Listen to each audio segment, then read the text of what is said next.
All right. It's that time. It's time for Beyond Sight and Sound. Let's do this.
Hey boys and girls, we are going to talk about S&W shooters and prospectors.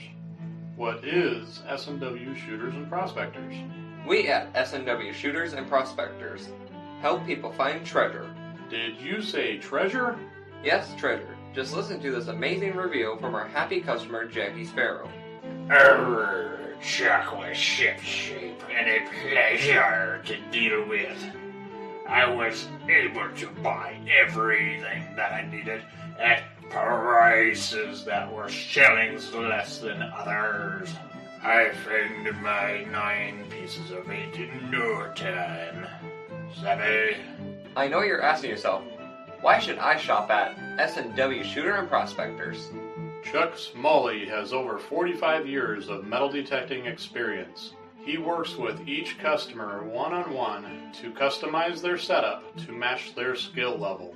So if you always dreamt of being a pirate, contact Chuck at S&W Shooters and Prospectors and he'll dig up a great deal for you. Eye patch and rum not included. Caution. Please do not operate motor vehicles or power equipment while under the influence of this show. Listening to this show could cause side effects such as bouts of laughter, violent binges of cabin fever, and even dreams of silver and gold. Please be advised. Now that the fine print is out of the way, on with the show. All right. We're back. We're live once again. You all are here. I am here. And speaking of you all are here, wow. We got Dennis in, Kevin's in, Mark's Detecting Bits on YouTube. The Bills are in.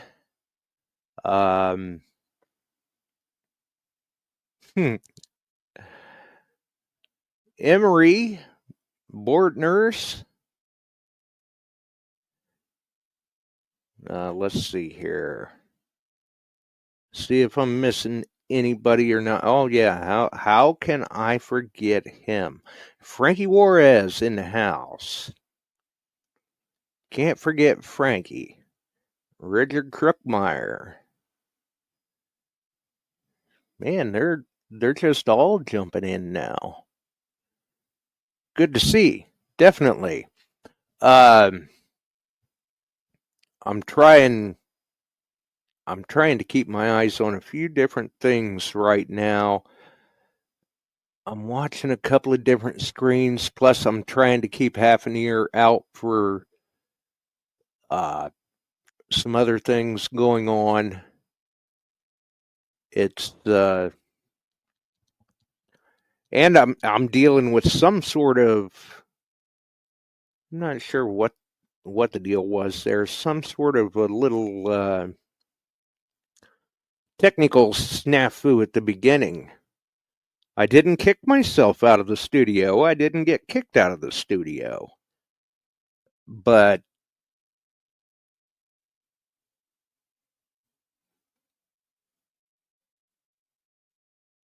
I couldn't get in at first either. So, not sure what the deal is with that. Not sure what the deal is with that at all.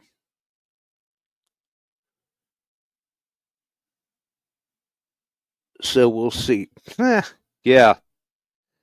There it is. I kind of figured, I saw Sunday Fun Day and knew it was coming.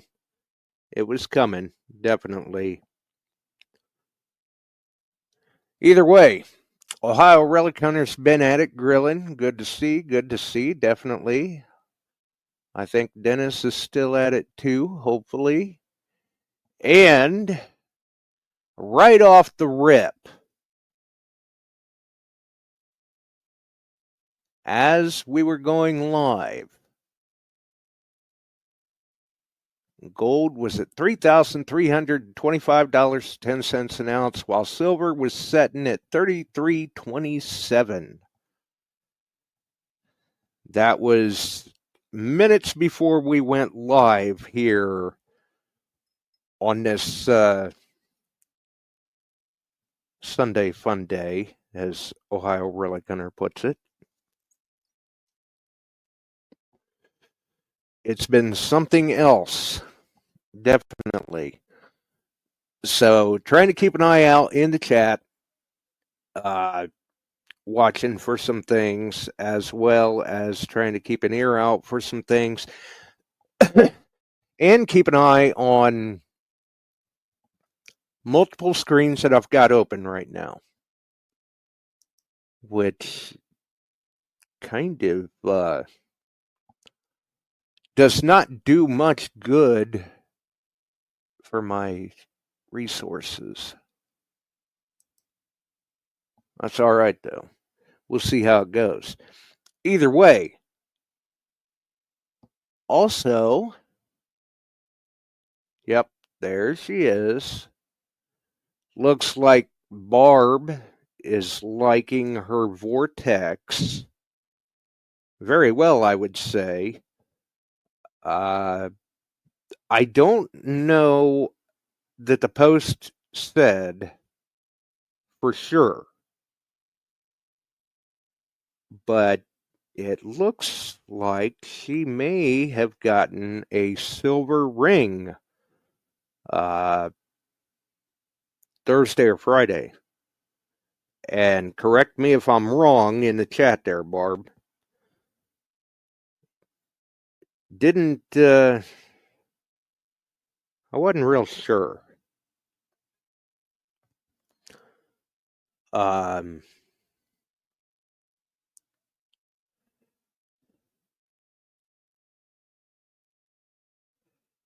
Okay, silver plate, no hallmark. Well, I know how that can go, though. Either way, I mean, the equinox is working out quite nice for her. And we've got a little bit of a twist tonight. As I said, going into the show, when I welcomed everyone into the chat, obviously you folks had seen it. Some of you may have noticed a title change, a quick title change, where if you had refreshed, you would have noticed the title changed. You would have seen when I welcomed everyone into the chat that we have a DigFest update to share with folks tonight too. And we'll get that straight from the source tonight, right here. And we'll get Alan in here too. How's it going, buddy? Oh, good. How are you? All right. Just made it home. Been out digging, and just got here. So, hopefully you found some goodies. I found one. I got a Tootsie race car, like a drag race car. I've never seen one before, but it's a Tootsie. Wow. Nice. And other than that, I didn't do well. So How was the ground? Was it still pretty moist with all the rain it was you great. guys It have was been a very getting? old house. House was built in 1906, is what they said. Ooh. Man, there should be some old coins around there somewhere. Yeah, we'll go back again and do it some more. And the weapon of choice today? Today was the Deus 2. Nice. I go back and forth. Well, it's a good thing to do sometimes when you've got more than one machine. That way you can stay fluent on menu navigation. The problem is going from the Manticore to the Deus all the time. Big differences in VDI numbers. Oh, huge differences in Huge VDI differences. numbers. And when I first turn them on, I'm like, wait a minute. Which machine do I got? Oh, yeah, I got the Deus today. And then I got to rethink what I'm doing to what's what. Right. Your Yeah, I gold mean, numbers are different and everything. yeah, and they're both extremely light. Oh, yeah. Although one thing I do have to say about the D2, because I ran the first gen Deus, with the original coils as well as the X35s. Okay. And I found pitch mode to be quite handy, especially if you're doing like a really recent ring recovery. Okay, that's true. Or even the XY screen if you're trying to track down, say, an earring that was just recently lost. But Yes. I had even said back then, when I had first gotten my hands on a Deus, that thing, it sounded like a little ankle biter with a squeak toy in my head, and I just wanted to punt a field goal with it. That is true. And I said back then, if they could ever come out with an update to make the Deus sound like a mine lab, it'd just be so sweet. Well, And with the D2, they incorporated square tones. yes, they did. What I found the difference between the 1 and the 2, the Deus 1 was designed more for Europe and England. Yeah. Now in Europe, that is was the machine to use. Here, on the other hand, it wasn't so great of a machine here, at least for Right. our area, where targets are very, very deep. Or lots of little bits of can slaw. Yes. And it Because- really liked bottle caps. Oh, yeah. Because you figure over in England, I mean, one, they're digging everything anyway, practically on the fields, because it's in layers. You never know what you're going to find. True. And especially with the small Celtic and Roman and the little hammered silvers and the jetons and the coins that have just been extremely worn over the years of use anyway, the Deus is a great choice because it likes those small, thin little pieces. Oh yeah, when you hit a hammered or a jeton with the You know Deus it. 1, you knew exactly what you had over there. Yeah. 100%. Yep. And it was very very commendable for the depth that it gets. Yes, I agree. But here it was a tough machine.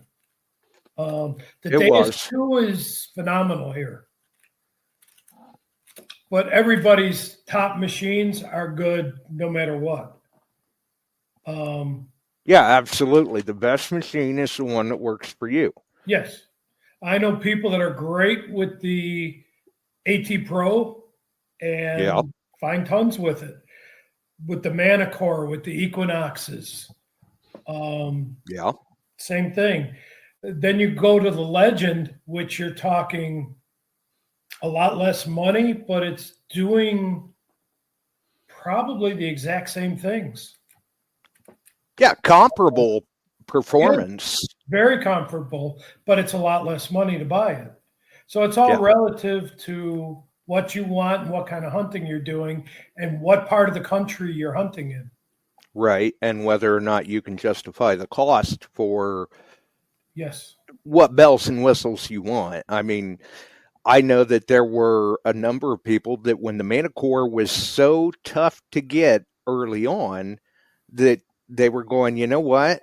It's just not worth it to me. I can get a 900 and go to town. I don't need the extra frills or the extra price tag. Well, now the 900 I had a problem with. And that's because I felt going from the 800 to the 900, why didn't they just do it as an update? It would have been nice, yeah, because many of us that had time in on, say, the 6 or the 800, one of our biggest complaints right off the get-go was, why did we not have an expanded VDI scale? Yes, I agree. But I love the 800. I still use it every so often too. Oh yeah, the 800 is a phenomenal machine. I've recovered and returned more than $20,000 worth of jewelry with that machine. There you go. It's not going away. They're still selling them. Yeah. But that's why I couldn't allow myself to buy a 900 because it wasn't done in an update. I agree. Yeah, I agree. I mean, by the time the 900 came around, I had been using the 800 for a while. I had quite a bit of time under my belt with it, very fluent with it. And I really didn't see the point in buying a 900 when the 800 is going to do the job just as well. Yes, I agree 100%.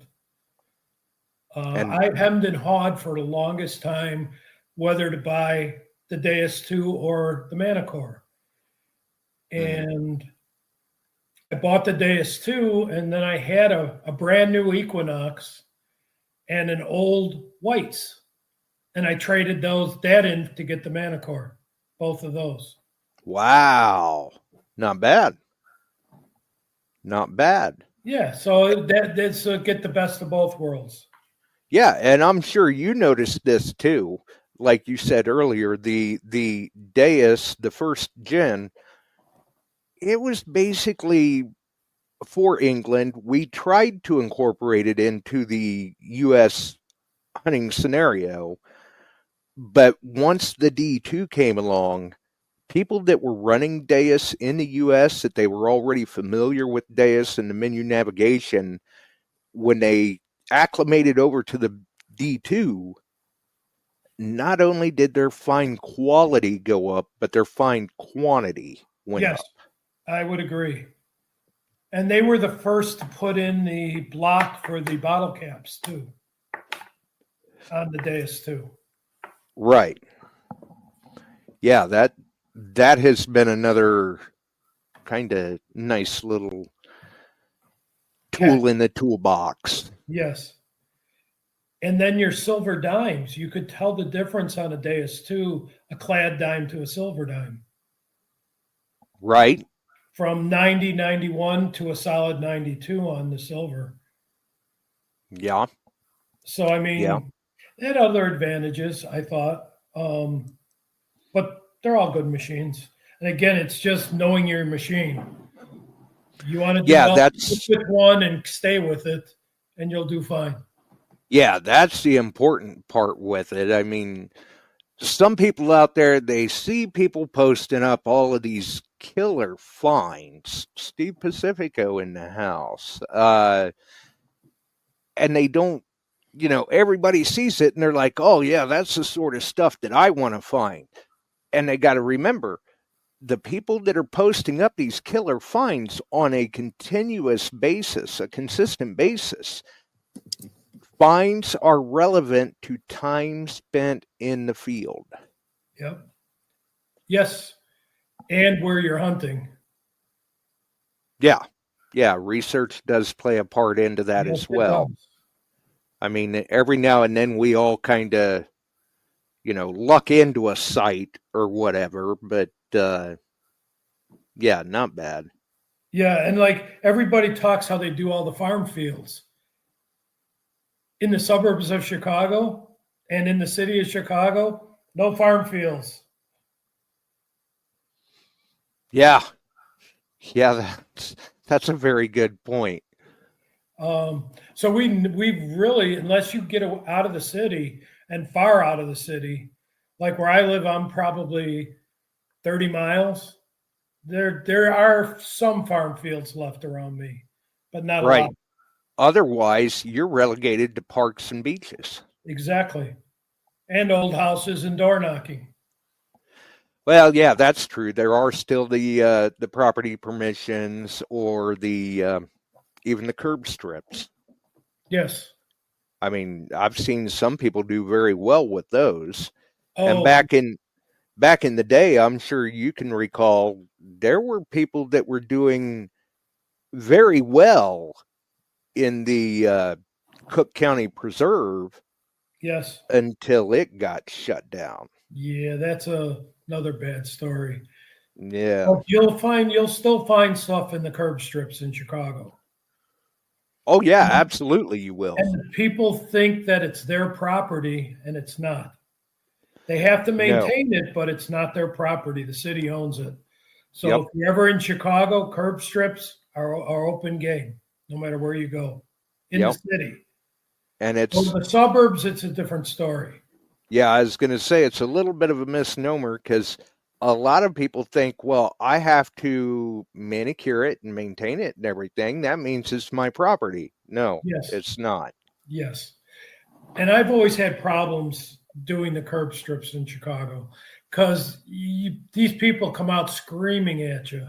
I'm calling the police. Well, okay, go ahead. Mm-hmm. And the police come and they're saying, well, they're not doing anything wrong.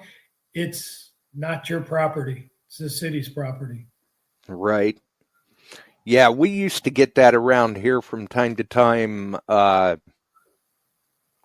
If we do say, like we'd see a sidewalk tear out. Yes. So we'd go hunt it. Yes. And people would be coming out of their houses yelling, and what do you think you're doing? I'm calling the law.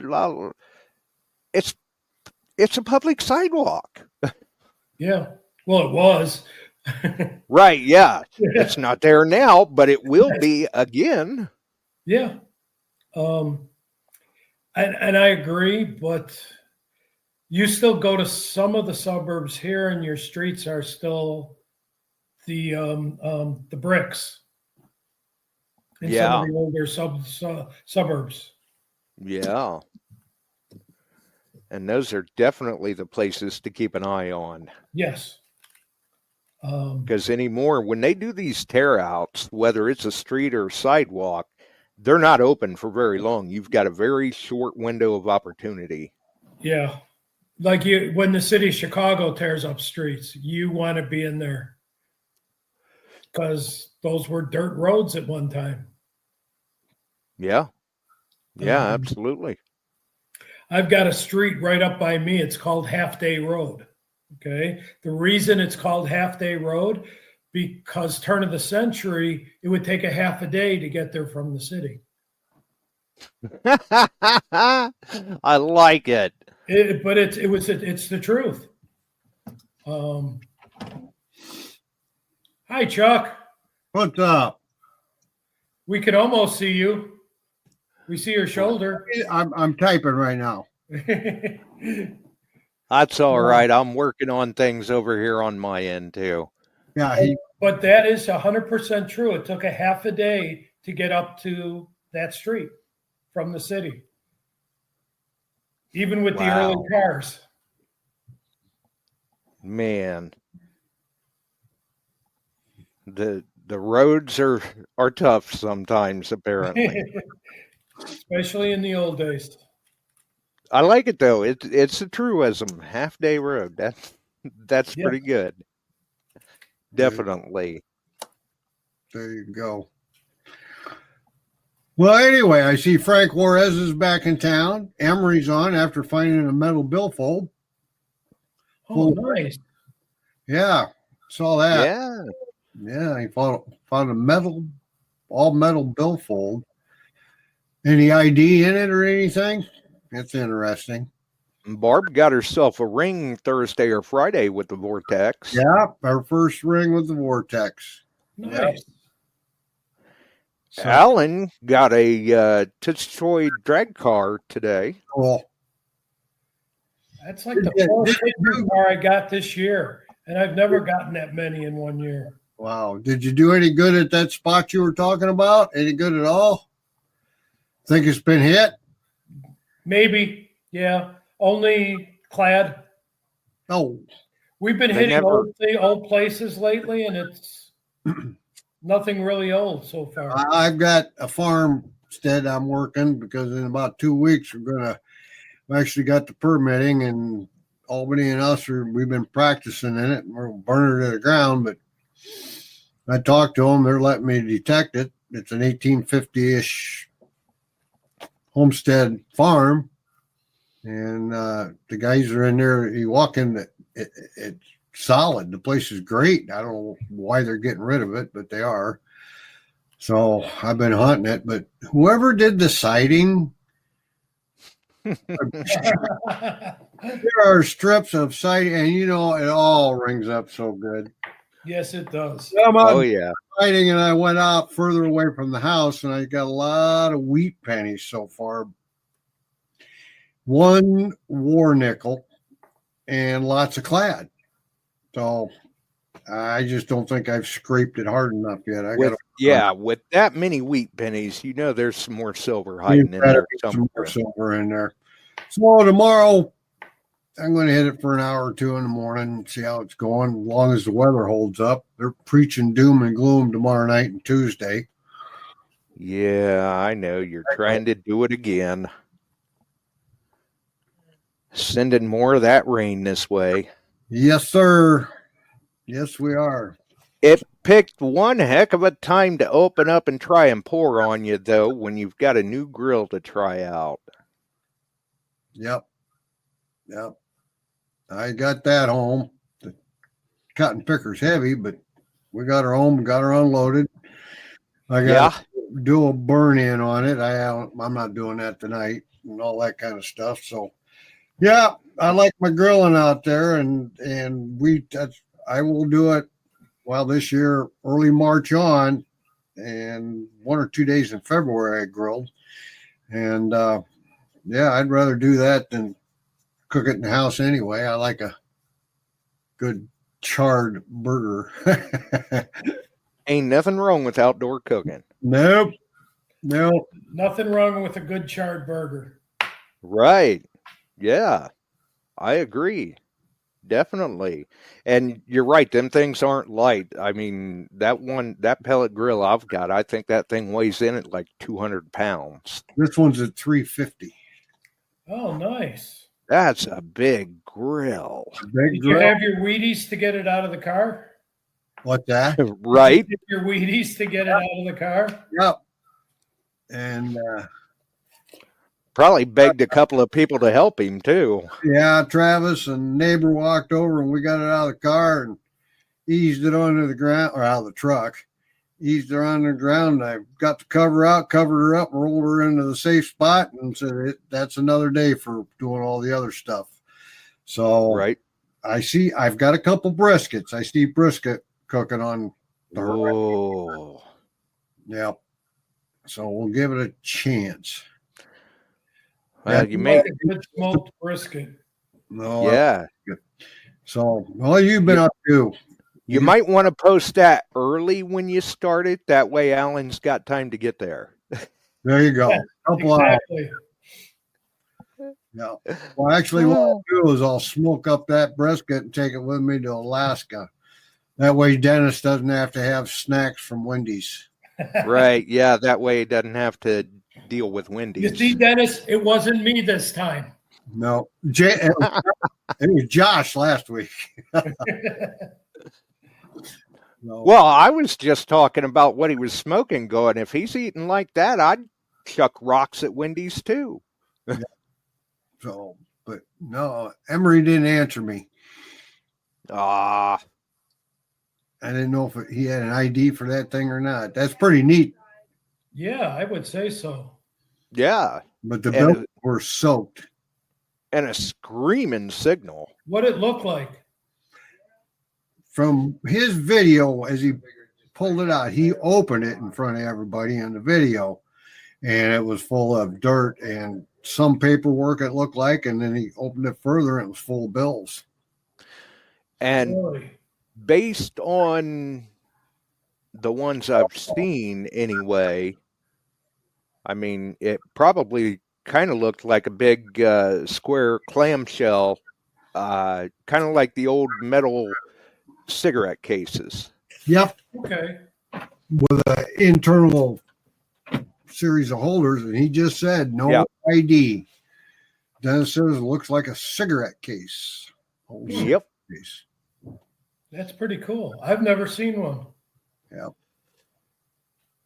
Well, they're making, you can get metal ones now that protect your cards from getting scanned at a distance. Yeah, they've got like the RFID blocking technology and things of that nature. Yeah, my son just bought one of those for going to one of the Comic Cons. Just Not a bad the idea. credit card. Yeah, not a bad idea at all, especially for the kind of crowd that an event like that can draw. All the techie people that know how to steal your cards and all that. Yeah. I see Kevin Barkley took a 3-hour drive to Keokuk yesterday and hunted geodes. Good place to hunt them. Hunted them down Ooh. there many times. The wife's family's from Keokuk and Philadelphia, Missouri, and her family. I've got geodes all laying in this yard everywhere that have been broke open from down there, and I'm talking some of them, like this.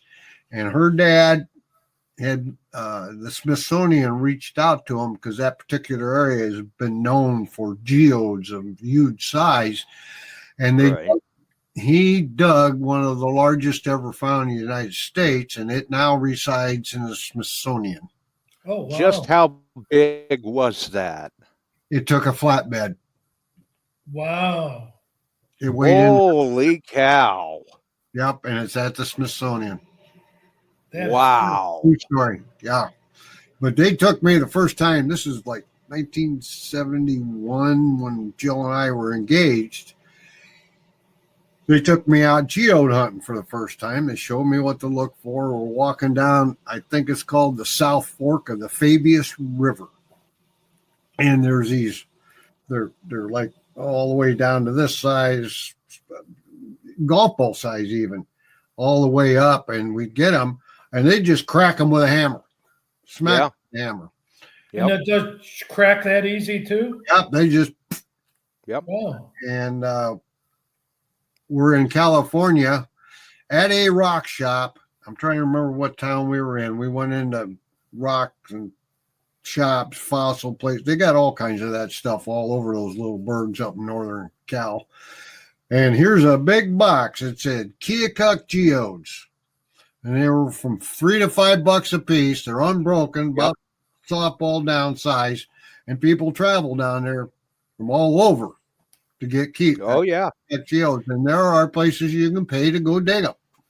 Oh, yeah. And they don't charge Absolutely. much. You just go in on a creek bed and start looking. There are a number of people on like Facebook Marketplace that they will sell them by the piece, by the box, Yep. medium box, large box. And don't the There's big ones get very expensive? Yeah, they can. You can. And yeah, there are people that cut those. And Mm-hmm. if you get lucky and get one that's really layered in different colors or that type of stuff, that's pretty cool. Oh, yeah. I've seen people make bookends out of them. Yep. And they They- turn out really nice. Make some good money if they're pretty. I've got a few of them that have the real big white crystals in them that I have found. And that's cool stuff, Kevin. That's fun. Yeah, it's all about the eye appeal. The Yeah. more appealing the piece, the more of a premium it'll bring. For sure. Kind of like gold. Yep. Yeah. And Exactly. I saw a geode that was recovered in South Dakota that was cut in the center. It had formed around they figure a 1.5 to 2 ounce nugget, and they cut it in half. Wow. Wow. And they wanted a premium fortune for it. This was in 74. Jill and I took a trip out there, and we stayed for a couple of weeks. It was all her fault. That's where I started Gold Pan. 73, excuse me. I'll bet they Sure, did, blame and I can her. understand why. Yeah. Yeah, blame her, Chuck. Good Oh. idea. He'll tell He you does.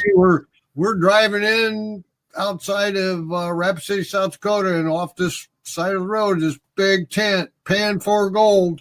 Went in there and they started teaching us how to pan. Of course, the old boy that running the place took a liking to Jill, and she was telling stories of all the geodes and the rock hounding she did. And he sold us. I still got them. The first 2 pans we had were Steelies, and you had to rust them, scrub them hard and rust them.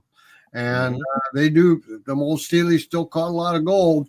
But he gave us permission. He gave me a key, and we went up onto a river in there that was French Creek.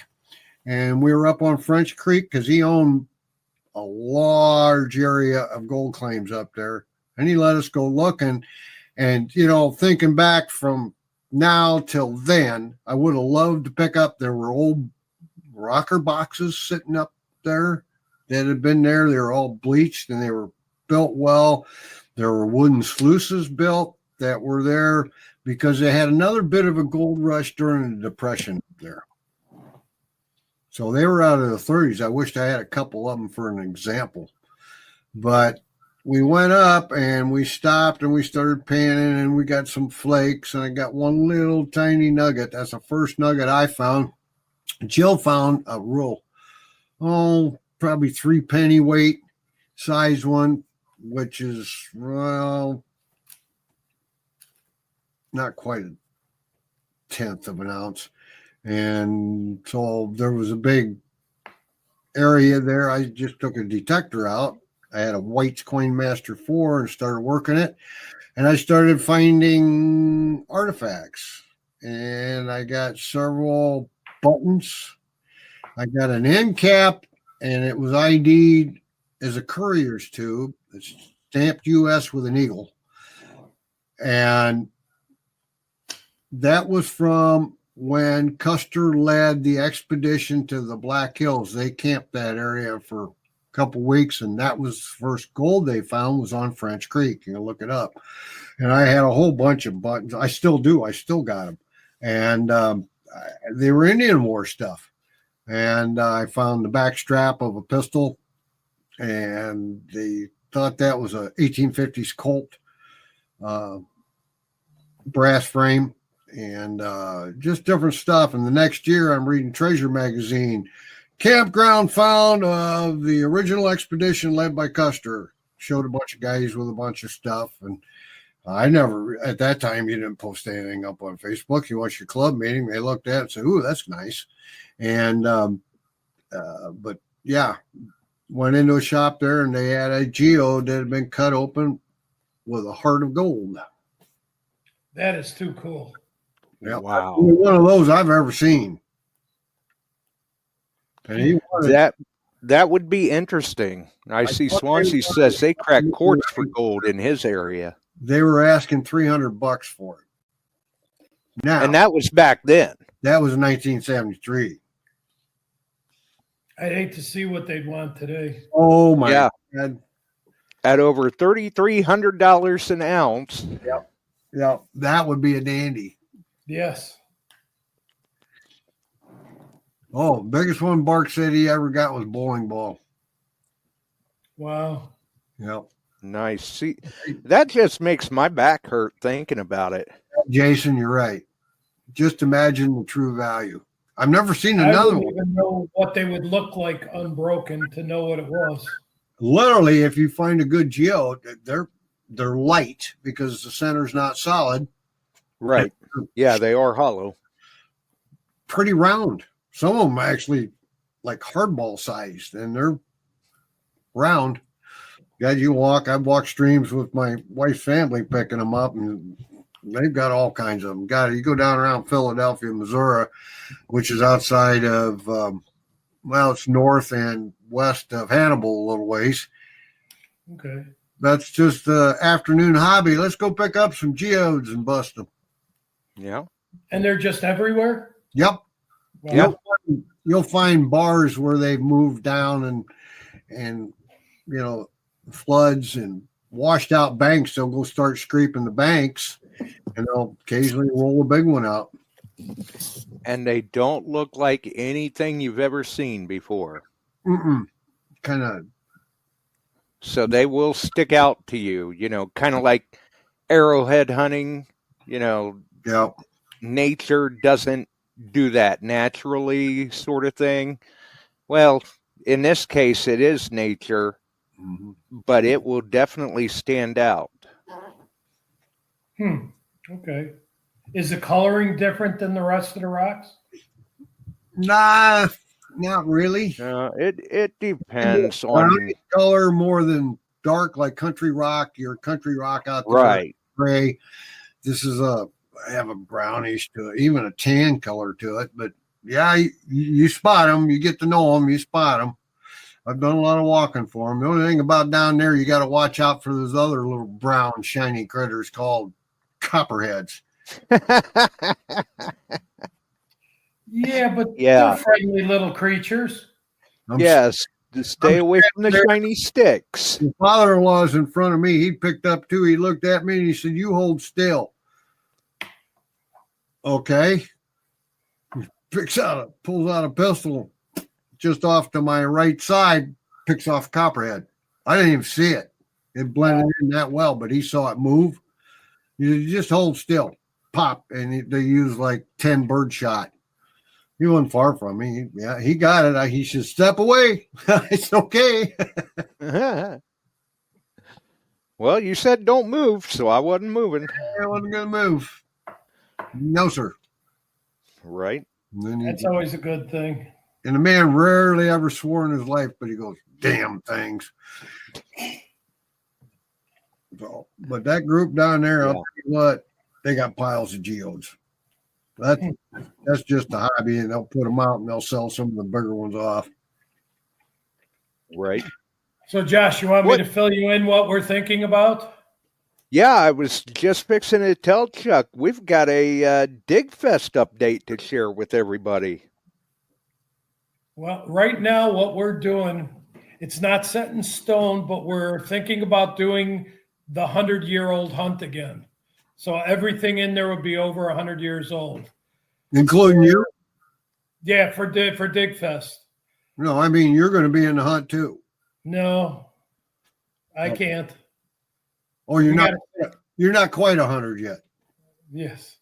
We've got, no, right now, lately, no, I can't find anything good. It doesn't matter. We've got a ton of barbers, both quarters, halves, and dimes for it. We've got about 600 targets ready for that hunt. And we were debating back and forth whether we were going to do this or not. And the other guys want to do it.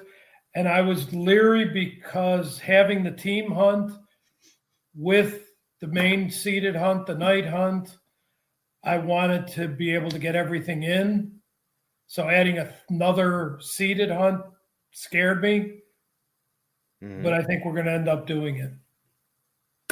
So we will probably have where everything in that hunt will be over 100 years old again. Cool. We did it 2 years ago, and we're going to do it again. That's what I was just going to say is that went pretty well for you guys, I thought, 2 years ago when you did it. Yeah, we did it Dig Fest 2 when it was still on the beach. Right. And it looks like we're going to do it again. Because we've had people asking, because we've always asked people, well, what do you want? What are you looking for? and people brought up that were at that hunt saying, well, why don't you bring that back again? So, And this is no extra admission fee, so it's going to be no extra admission packed fee. weekend. Yes. Oh, it'll be, the Saturday's going to be very busy. So that's why when you said, am I going to hunt? I won't have any time with doing the team hunt also. I got to talk to you about some stuff too. I'll give you a call tomorrow. Okay.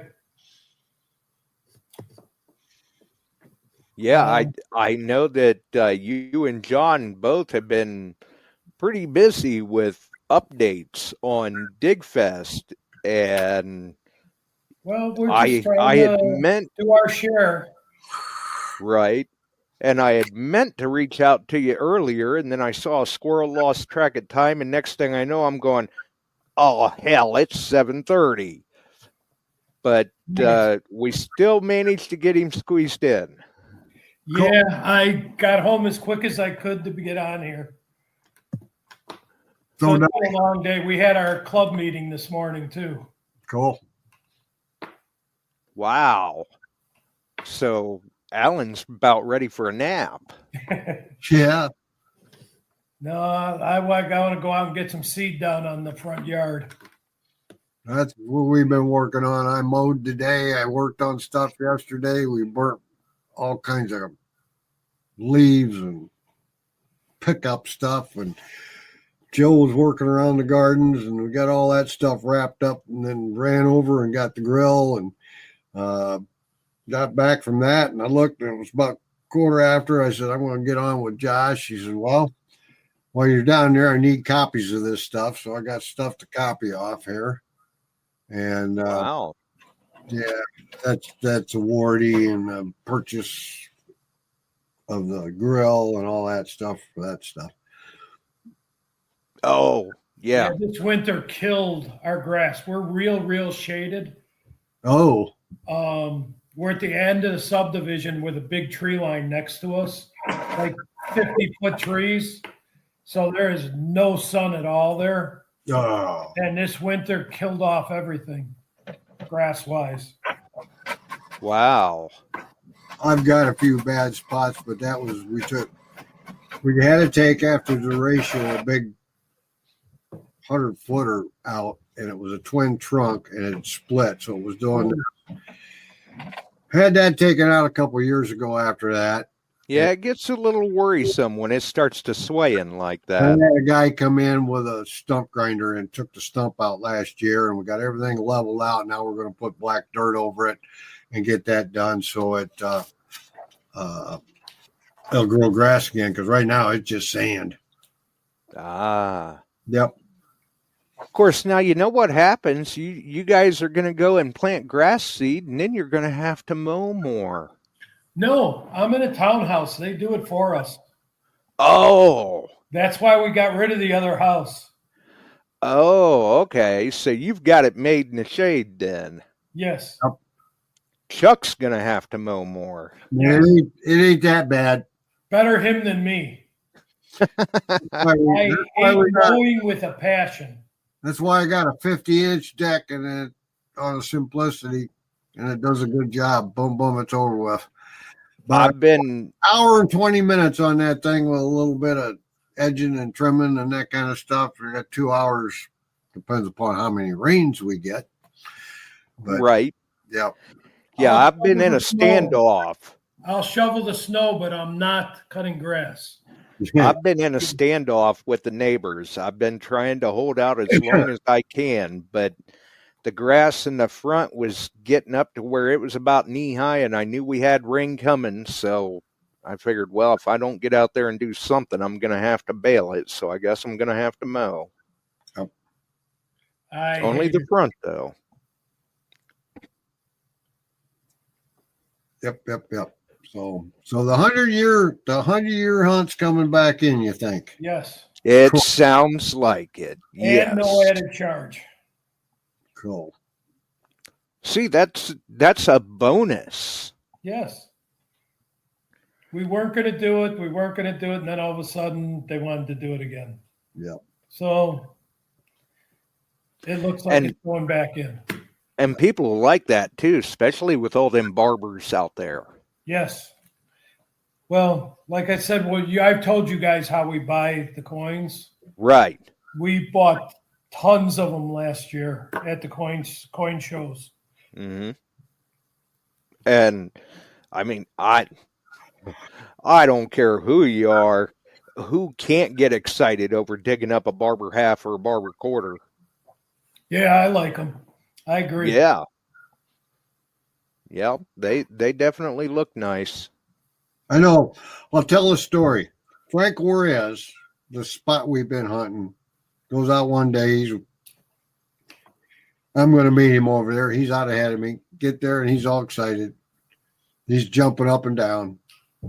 He found his first barber half. Nice. Yeah, good job. And even when we go out to that spot, he said it was right there. He can walk to it.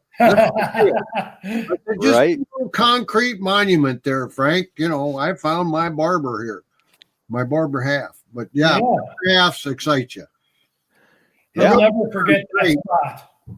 You know, any silver half's good. But when you start getting barber, or if you get lucky ever to find seeded halves, I've found 2 in my lifetime, and that's cool.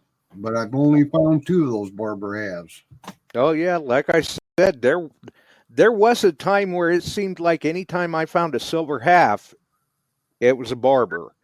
And some of the guys I hunted with, they're like, I feel so bad for you. That must be a terrible problem to have to deal with. Yeah. You know what, Josh? If you don't want them, send them to me. I'll take them. I'll take them off your hands. Right? Was it 2 years ago? I'm up in a park that has been hammered. I mean, literally hammered, me included. Up in an area that everybody hunts, I get a nice signal. I turn around, I get down, and dig it. It's a barber half, $18.99. Nice. Yeah. You kidding me? And it wasn't terribly deep. It wasn't standing directly on edge. It was kind of it over, and I'm like, how did all the guys from this area that hunt this, that hammer this, miss that, including myself? Yeah. I remember with the freezing in the winter and the thaw and then the refreeze, it'll bring coins back up. Yep. So they could have. I had a similar scenario myself where before I even cut the plug, I'd have probably put money on it that I was digging a silver dime next to a nail, bent rusted nail. And I got down there about 6 inches deep, and I roll a barber half out of the hole instead. I was right about the nail, but it was a barber half. And man, that's a big chunk of silver to come out of an area that's been pounded by everybody and their brother. And that was a 1902 New Orleans mint. And that coin back then, when I dug it, was probably a $60 coin. Okay. Randy DeMario just posed a good question. What U.S. coin do you think is the best looking coin? Some say Indians, Walkers, Stand and Liberty, quarter. I would have to say the Indian head $5 gold piece. I like that is a nice one. That's my favorite coin. I like the Princess. Okay. I like her. That's a beautiful coin. St. Gaudens $20 gold pieces. Right. Indian head penny is fantastic. Buffalo nickels. I mean, we've got some really beautiful coins out there. You go back into some of the seeded coins, but the bust coins, some of those are pretty cool. Mm-hmm. The flowing hair scent, they were coins for that time. And now we're stuck with Zinkelins, and they're floating around. And the coins of yesteryear just the coins of today just don't have the eye appeal that the coins of yesteryear did. I'll tell you what, Franklin Roosevelt on a dime has run its course. And it's been a long run. Yeah. Yeah, but there's no better game when you're digging and you pull out a silver dime and it says one dime on the back. That's right. So you get to Right. play the one dime game. Is it barber or is it seated? Yep. Flying. That's always my favorite game. Yep. So, bicentennials, Dave Hart, acoustic. Those are pretty cool. That's cool. Yep. Yeah. We need stuff out there, but we need to change it out. Of course, they're doing away with the penny.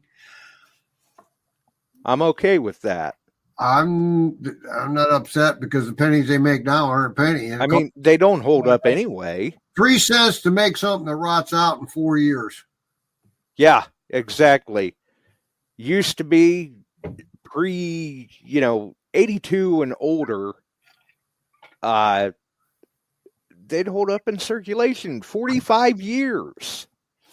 Now you make a penny, it doesn't hold up for 6 months. It's ridiculous. I pulled a 1940 the other day. Came home, rinsed it off. It just has a light green patina, and it. I swear the coin's perfect. Yeah. 13, 14 feet away, I pull up a Zinkelin and I could snap it. Right. Couldn't even make the date out. So it's crazy. Well, those get pitted within the first year being in the ground. They turn Yeah. real dark and get pitted. And some of them, they don't even have to make it that far. They get like that just in circulation. Yeah, that's true. I mean, it's really pitiful. Yep. So that's pretty cool stuff. Randy, you'll find that seated, buddy. Oh yeah, yeah. Well, look at this. Look outside. It's almost 8 o'clock, 2 minutes away, and it's still light out. Yep. Yeah, exactly. That is great. I love Hunting season is back in. Yes. Yep. So Whether it's yeah, whether it's detecting or mushrooms. Yeah. anything. Grilling. Yeah. Yeah. We were actually entertaining the idea of maybe cooking over the fire last night, but I was like, nah, it's a bit chilly yet to be doing that, I think. Let's just order from Subway. There you go. Bill Hayes says the zinc penny is the new half cent or less. Yeah.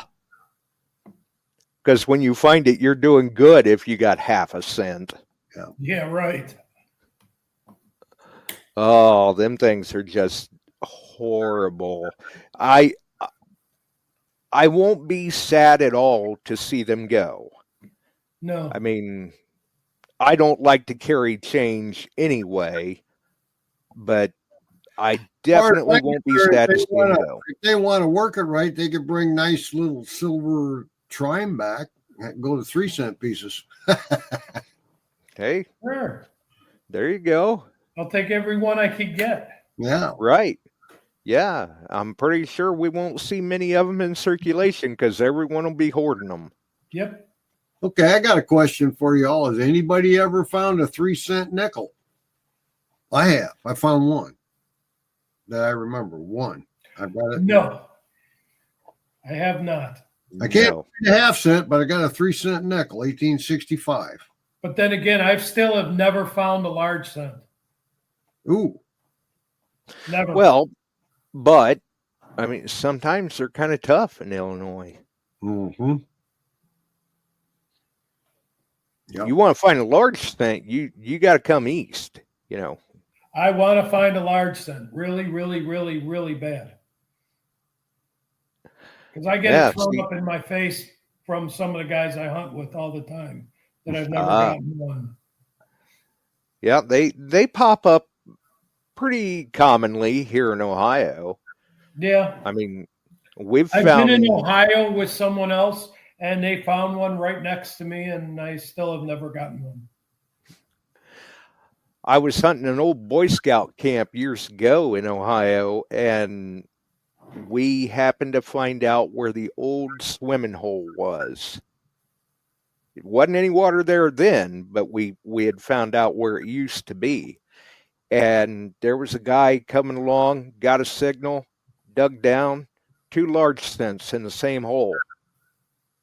Filled his hole in, stood up, took another swing, got another signal, dug down, 2 large stints in the same hole. Kind of like somebody had just sat down on the bank and had 2 fall out of each pocket.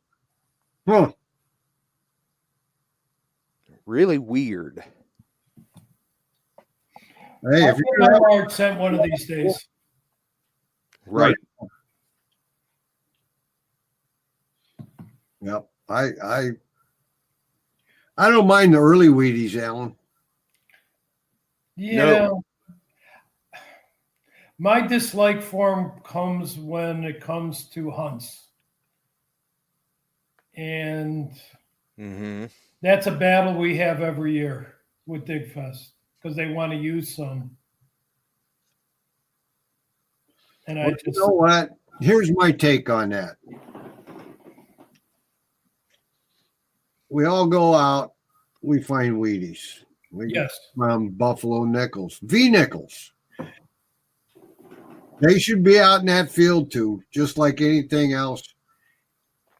You find some Wheaties, you find some Buffalo Nickels, you get some silver, you get whatever else, prize tokens, that kind of stuff. That's all part of our hunt. Well, and I guess I can kind of get it from a...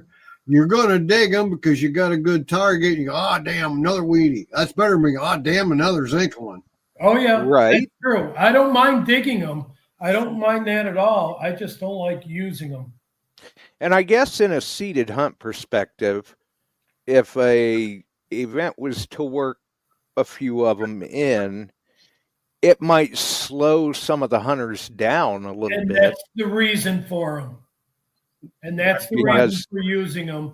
So like you do a seated hunt, and that seated hunt generally is done in 15 minutes, Yeah. 20 minutes. Yep.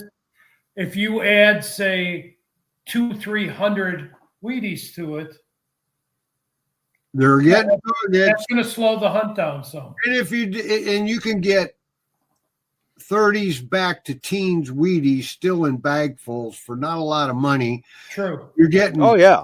100. You're getting some coins that are 100 years old. Oh, yeah. And I'll tell you what, if you happen to get like some of the early 30 ones, all of a sudden they've made an increase in their value. Sure. They're not a bad thing to dig. Well, I went and picked up for our club a Home Depot bucket that, you know, the bucket's 5-gallon bucket. Yeah. 3/4 full. It Wow. was 17 or 18,000 Oh, gee. Wheaties. Can't lift the bucket. That's Oh, a I lot I of could wheat lift it. pennies. It wasn't easy, but I lifted it and put it in the back of my truck. And then come straight in the house and found some Tylenol. No, it went to Steve, who does our acquisitions for coins, and now they're his problem. Oh, that's when you say, hey, I got something in the truck for you. Go get that. Yep. Yep. So, Yeah, that'd be a good way to do it. But man, that's a lot of wheat And pennies. we went through, a couple of the guys went through some of them. You can't believe all the error coins they pulled out of there. ooh. Well, like 30 of them or 40. yeah.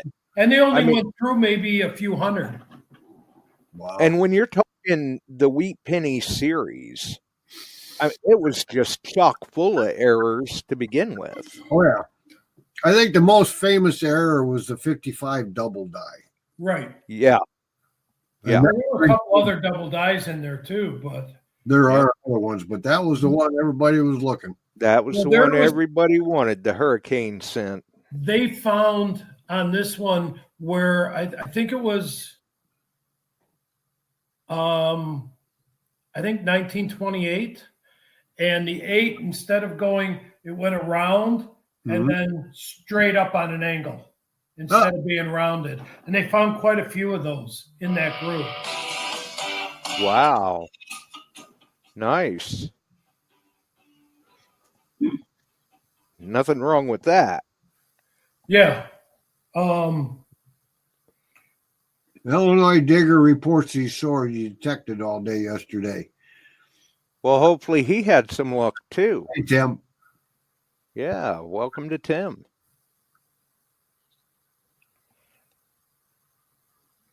Been a while since we've seen him. Jay Morris states that they would have bags of Wheaties at the coin auction years ago, and the joke was you could put them in your trunk for weight for winter.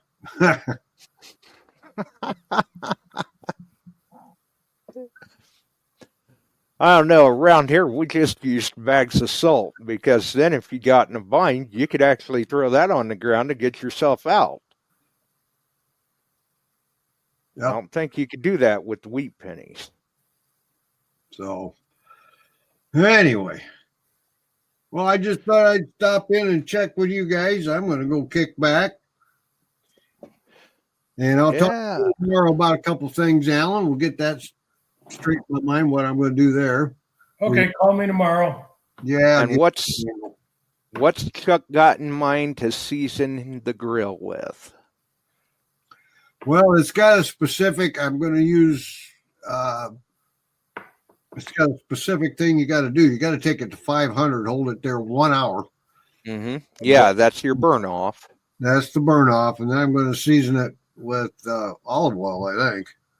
Well, tell me when I got to come down for the bit brisket. Right, yeah. I'll let you know. Right now, first 2-3 days of this week aren't looking pretty good. So what's going to christen the grill first? Some burgers? Burgers. There you go. Yeah, ORH pellet grill. Yep, Traeger. So had to save my pennies for that one. Holy shit. Yeah, you ain't a kidding. It's a big one.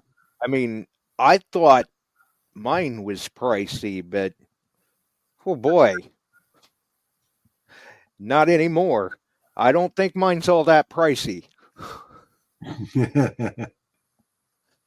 Definitely not.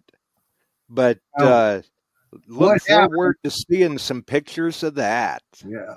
What happened was the Traeger I have now was at the time kind of their top of the line 5 years ago, going on 6, and did great with it. But then we had a storm, and I actually watched the Traeger fly by the Riverside windows, do a backflip, and land on the tray out front, bent that down, threw it out of kilter, did work on it, got it working. Jill said, "What are you going to do?" I said, "I'm going to make it last a while." So I made it last a while, but it's come up now. I've got one of the firemen that wants it. He's going to put things back and get it done up. And I said, "You can have that," because I found the one I wanted. Jill said, "Yeah, get it." So I got it. Yeah, get it now before the prices go up. He likes what I cook, so there you go. Yep. Hey, sometimes you got to listen to what the boss has to say. Yep. I had $1 off on it, ORH, on this one, so I'm tickled with that. Yeah. Yeah, it makes sense. Yeah. Well, all right. I guess we probably, after Chuck had to unload that thing, he's probably ready for a nap too. No, that didn't bother me as much as hauling all the crap around today and then mowing the lawn, coming back in, working on some other stuff for Jill, going back out, haul some more stuff around, and then clean up, go over and get the grill and get back here and say hi to everybody. Right. Run. Yep. On a Sunday where you're supposed to kick back. Of course, the Cubs are playing now. I don't know if they had a delay in game or what, but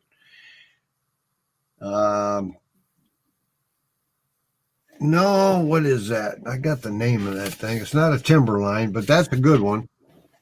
But you'll get to see it when I get things going on it. But tomorrow I got some running to do in the morning, but I'm taking 3 hours off and heading to that farmstead. I'm still not sold that I'm not popping a little more silver out of there. I found some old farm toys broken. And there's got to be some better stuff there other than that damn sighting. Right? Yeah, exactly. Yeah, Phil. By the way, hi, Phil. Bye, Phil. Phil, I'll talk to you tomorrow, my good friend. We ain't far from going to Alaska again, buddy. And Tim, you should be going because they opened up all new ground. Ah. Yeah, Illinois digger. There you go. Yeah. Well, what about you, Alan? Anything else to add about DigFest? I know you guys have really the response has been very good on the sales.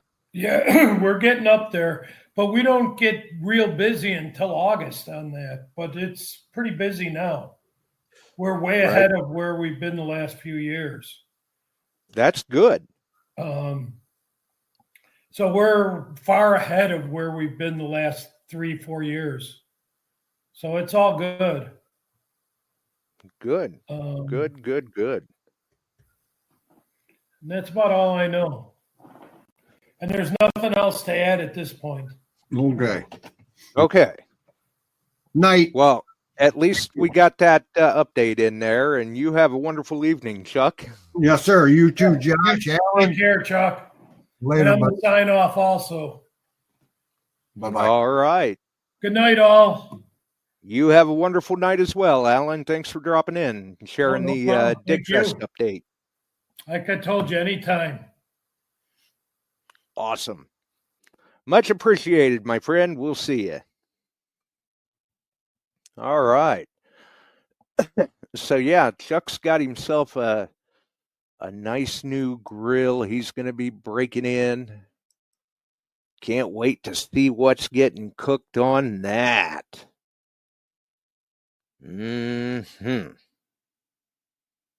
Yeah. And obviously, Ohio Relic Hunter's gearing up for the season as well. I know he made another meat haul. So things are looking up.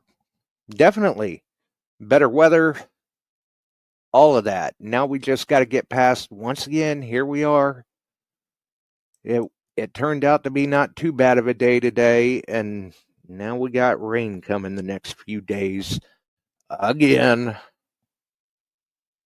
Who knows? Maybe this coming weekend I can break the grill out and get some grilling done, maybe. Can't beat it. Either way, if you enjoyed the show, make sure and throw us a like. You can follow us here on YouTube. You can follow us on the Beyond Sight and Sound page on Facebook, Metal Detecting Beyond Sight and Sound Facebook group. All of the wonderful podcast distribution services that are out there. Join us on one of them, all of them, or none of them. The choice is entirely up to you, but we're glad that you joined us here tonight. We're out of here, folks. Have a wonderful evening. We sure are glad you found us here tonight. Thanks for dropping by and joining in. If you like metal detecting, treasure hunting, gold prospecting, or even entertaining discussion, check us out Wednesdays and Sundays, 8 p.m. Eastern, on your favorite podcast distribution services.